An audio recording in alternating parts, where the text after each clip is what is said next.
Hello बच्चों, मैं ममता जैन, व्याख्याता अर्थशास्त्र इकोनॉमिक्स क्लास 12 में आपका एक बार फिर से स्वागत करती हूँ। बच्चों, अपने 11 लेसन अपने कंप्लीट कर लिए और आज अपन अपना 12th लेसन स्टार्ट करेंगे जिसका नाम है बाजार के अन्य स्वरूप। तो अपन ने जो 11 लेसन पढ़ा था वो कौन सा था? पूर्ण प्रतियोगी बाजार। तो मैंने 11 लेसन के अंदर आपको बताया था कि बाजार को 10 चैप्टर के अंदर अपन ने पढ़ लिया था कि बाजार को अपन ने कितने भागों में बांटा है? मुख्य रूप से 3, पूर्ण प्रतियोगी बाजार, एकाधिकार बाजार और अपूर्ण प्रतियोगी बाजार। और फिर अपूर्ण प्रतियोगी बाजार में एकाधिकारात्मक, अल्पाधिकार और द्वयाधिकार। ये पिछले चैप्टर के अंदर हमने इसकी चर्चा कई बार कर ली है।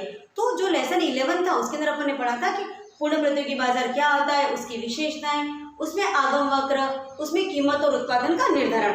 तो और आज अपन पढ़ेंगे एकाधिकार बाजार के अंदर कि एकाधिकार बाजार क्या है, उसकी विशेषताएं कैसी है, उसमें कुल आगम, सीमांत आगम और औसत आगम के द्वारा उत्पादन और कीमत का निर्धारण कैसे कर रहे हैं। तो सबसे पहले मैं आपको वापस से बता दूं कि एकाधिकार बाजार किसे कहते हैं। आपको भी अच्छे से आपको याद हो गया होगा कि एकाधिकार बाजार किसे कहते हैं। एक अधिकार जिस बाजार में एक का अधिकार हो, मोनोपोली, अर्थात बाजार की वह दशा जिसमें विक्रेता मात्र एक हो और खरीदने वाले अर्थात क्रेताओं की संख्या बहुत अधिक है, तो ऐसे बाजार को हम कहते हैं एकाधिकार बाजार। और बच्चों, हम पहले भी चर्चा कर चुके हैं, एकाधिकार बाजार के अंदर फर्म और उद्यमी एक ही होता है, जबकि पूर्ण प्रतियोगी बाजार में क्या था? उद्यमी अलग था। फिर उद्यमी क्या करता था? कीमत का निर्धारण करता था जो फर्म को मान्य होती थी। लेकिन एकाधिकार बाजार में ऐसा नहीं है, फर्म और उद्यमी दोनों एक ही है और कीमत का निर्धारण भी वह स्वयं करता है, क्योंकि वो ऐसी वस्तु का उत्पादन करता है जिसकी निकट स्थानापन्न वस्तुएं अवेलेबल नहीं होती है, उपलब्ध नहीं होती है, इसलिए उसकी उस वस्तु के ऊपर एकाधिकार होता है और क्रेता की मजबूरी रहती है कि वो जिस कीमत के ऊपर उसका वो बेचेगा उसको खरीदनी होगी।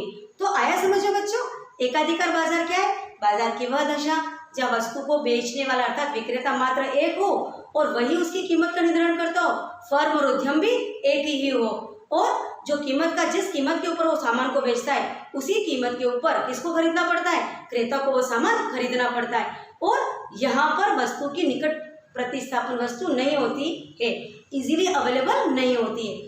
तो ये हो गया अपना एकाधिकार बाजार। अब अपन इसकी विशेषताएं देखेंगे।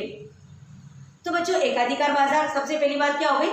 ऐसा बाजार जहां पर विक्रेता एक हो, ठीक है।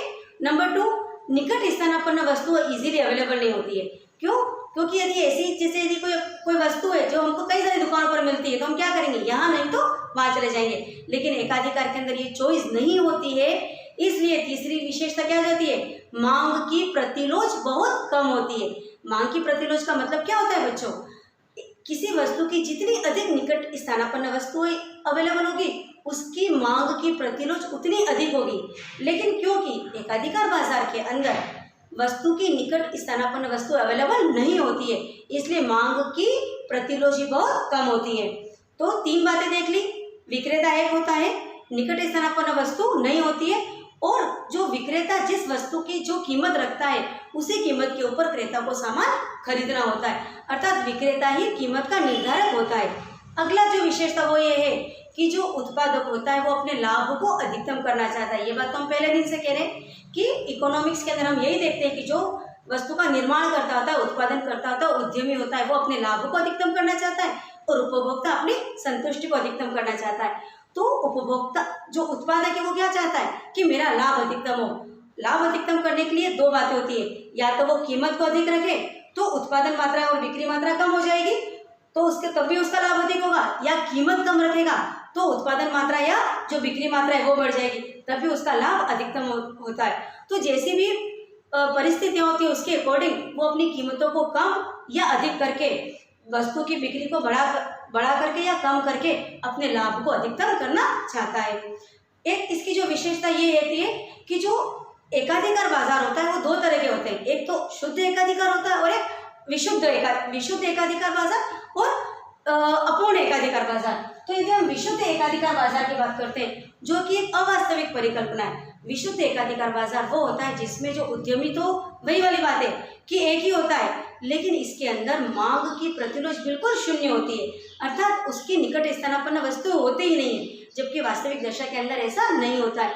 थोड़ा बहुत तो उसकी लोच आई जाती है।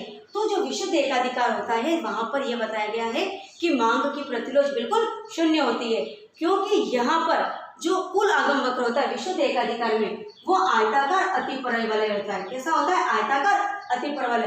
तो यहाँ पर जो हमारा ये कीमत और जो मात्रा मांग के अंदर जो एरिया होता है वो इक्वल होता है, इसलिए इसकी जो मांग की प्रतिरोध कैसी हो जाती है? बिल्कुल शून्य हो जाती है। तो विशुद्ध एकाधिकार वास्तविक जगत में नहीं पाया जाता है और वास्तविक जगत में अपूर्ण एकाधिकार पाया जाता है, जहाँ पर मांग की प्रतिरोध कम होती है, जबकि विशुद्ध एकाधिकार में ऐसा माना जाता है कि मांग की प्रतिरोध शून्य होती है। तो ये बात हो गई। फिर जब हम इसकी विशेषता चल रही थी तो एक विशेषता ये होती है कि जो एकाधिकार बाजार होता है उसमें फर्मों के प्रवेश को बहुत कठिन होता है। मतलब एक बार यदि किसी ने अपना एकाधिकार कर लिया है तो नई फर्में उसमें प्रवेश नहीं कर पाती है। यही वजह है कि इसको हम दोनों बातें कहेंगे, एकाधिकार के बाजार में प्रवेश में रुकावटें भी कह सकते हैं और एकाधिकार के स्रोत भी कह सकते हैं। तो इसमें जो स्रोत या रुकावटें तीन तरह की होती है बच्चों, संस्थागत होती है, वित्तीय होती है और आर्थिक होती है। अब इसको मैं और अच्छे समझाऊंगी कि संस्थागत का क्या मतलब होता है।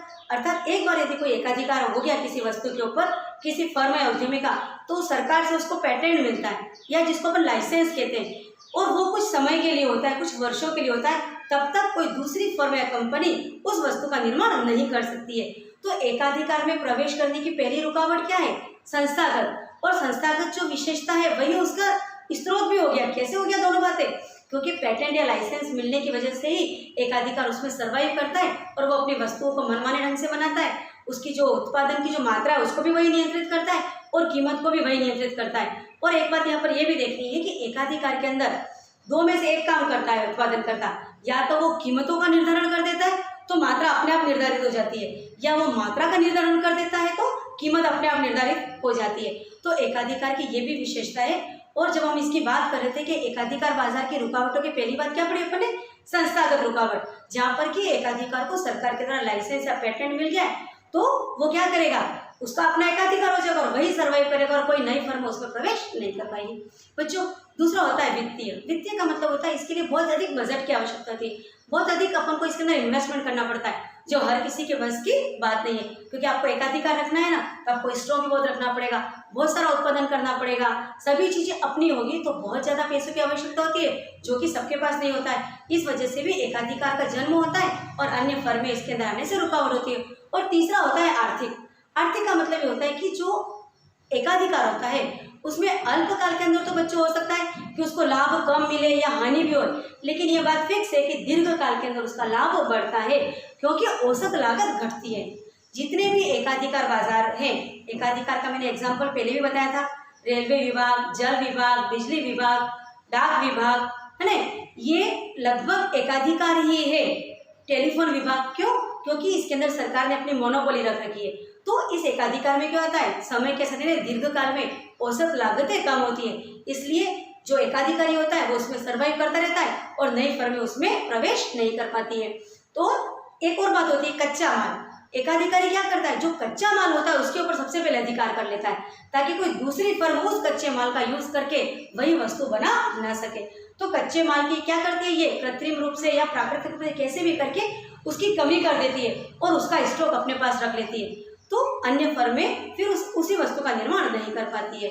तो ये सब तो क्या हो गया? एकाधिकार की विशेषताएं हो गई।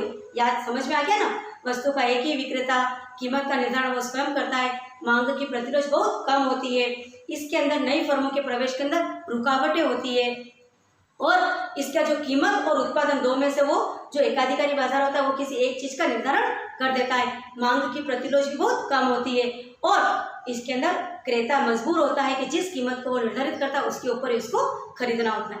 तो ये सारी हमने विशेषताएं देख ली, साथ में हमने देखा कि विशुद्ध एकाधिकार क्या है। तो विशुद्ध एकाधिकार भी देख लिया जहाँ की मांग की प्रतिरोध शून्य थी और ऐसी वास्तविक जगत में ऐसा नहीं पाया जाता है। अब हम देखेंगे कि एकाधिकार बाजार में हमारा कुल आगम, औसत आगम, सीमांत आगम कीमत के साथ साथ कैसे परिवर्तित हो रहा है, और इसी के साथ साथ हम देख लेंगे कि इसके अंदर कीमत और उत्पादन का निर्धारण कोई भी एकाधिकारी बाजार कैसे करता है। तो आप इसके लिए एक सारणी बना लेते हैं अपन। यहाँ पर आप ले लीजिए उसकी कीमत, यहाँ पर उसकी बिक्री मात्रा ले लीजिए, यहाँ पर उसका TR ले लीजिए और यहाँ पर ले लीजिए AR और MR, जो कि हम 10 चैप्टर के अंदर इसको पहले कर चुके हैं। अब देखिए कीमत को आप, कीमत के से पहले आप देख लीजिए उत्पादन की मात्रा को बढ़ाते हैं 0, 1 2 3 4 5 6, इसको और बढ़ा देते हैं अपन, 5 6 7 8 और अप्रोक्स 9 तक चले जाओ। तो देखते हैं अपन ने पढ़ा है ना 10 चैप्टर के अंदर कि एकाधिकार बाजार में जैसे जैसे बिक्री की मात्रा बढ़ती है कुल आगम पहले बढ़ता है, फिर अधिकतम होता है और फिर वापस माइनस होता है। तो देखते हैं कुल आगम पहले 0, फिर सपोज 8, फिर 14, फिर 18 20 20 18 14 8 और वापस सपोज 1 या 0। तो ऐसा हो जाएगा कि एक स्थिति ऐसी है कि 0 कभी नहीं होगा, इसको आप 5 लिख दीजिए और इसके साथ कीमतें भी क्या होती है, कम होती जाती है। 9 8 7 6 5 4 3 2 1 और 0। इट मीन्स जैसे जैसे अपन इसको मत लीजिए आप यहीं तक, अदरवाइज कंफ्यूज होंगे। तो अपन देखते हैं कि एकाधिकार बाजार के अंदर मैंने आपको कहा था ना कि जो उत्पादन करता होता है वो कीमत और उत्पादन मात्रा दो में से एक को कंट्रोल कर सकता है। यदि वो कीमत को कम करता है तो मात्रा, जो बिक्री मात्रा अपने आप ही बढ़ जाती है, और यदि कीमत को बढ़ाता है तो बिक्री मात्रा अपने आप कम हो जाती है। तो ये समझने की बात है, याद रखने की बात है कि एकाधिकार बाजार में बच्चों कीमत या उत्पादन मात्रा दो में से एक को कंट्रोल करेंगे, दूसरी चीज अपने आप कंट्रोल होगी।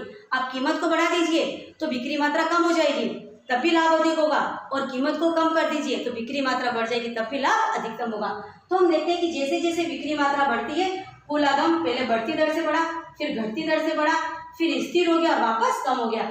और अपन ने पढ़ा है कि टीआर तो क्या होता है, पी इंटू क्यू, कीमत के अंदर इसका मल्टीप्लाई कर दिया अपन ने। तो और अपना ये क्या था, जो ए आर है वो क्या है, टी आर ओपन क्यू। तो यहाँ तो 0 हो गया, एम आर भी 0 हो गया। 8 में 1 का भाग लगाओ, 14 में 2 का भाग लगाओ, 36 18 5 20 5 20 36 18 7 दूनी 14 और 8 एकम 8। तो आपने क्या देखा कि जो ए आर है वो क्या हुआ, पहले घटा फिर स्थिर होगा और ज़्यादा कम हो रहा है। लेकिन जो एम आर है, एम आर का क्या होगा, एम आर का जो होता है वो भी इसी तरह होता है, लेकिन एम आर में अपन क्या देखेंगे कि जैसे एम आर का फॉर्मूला होता है delta T Q upon delta Q, अर्थात कीमत वस्तु के अतिरिक्त इकाई के बिक्री से जो कुल आगम में चेंज होता है उसे अपन ने क्या कहा था, एम आर कहा था। तो अपन देखते हैं कितना चेंज हो रहा है टी आर के अंदर, कुल आगम के अंदर 0 से 8 8 6 4 2 0 फिर -2 -4। तो अपन ने देखा कि जो एम आर है सीमांत आगम में वो पहले घटा फिर शून्य हुआ और माइनस हो गया। तो इसी चीज को मैं आपको एक ग्राफ के द्वारा बता देती हूँ जिससे अपन इस चीज को बहुत अच्छे से समझ लेंगे। देखिए अपना ये जो ग्राफ था जहाँ पर अपन ने यहाँ पर एम आर और ए आर और साथ में टी आर भी ले लो और यहाँ पर उत्पादन मात्रा बढ़ाओ। तो अपन देखते हैं कि जो आगम वक्र होता है वो टी आर तो हमेशा ऐसा होता है, पहले बढ़ता है बढ़ती दर से, फिर मैक्सिमम हो जाता है और फिर घटता है। लेकिन जो हमारा जो सीमांत आगम था वो सीमांत आगम क्या होता है, पहले तो कम होता है फिर शून्य होता है नेगेटिव हो जाता है, लेकिन औसत आगम कभी भी शून्य नहीं होता है।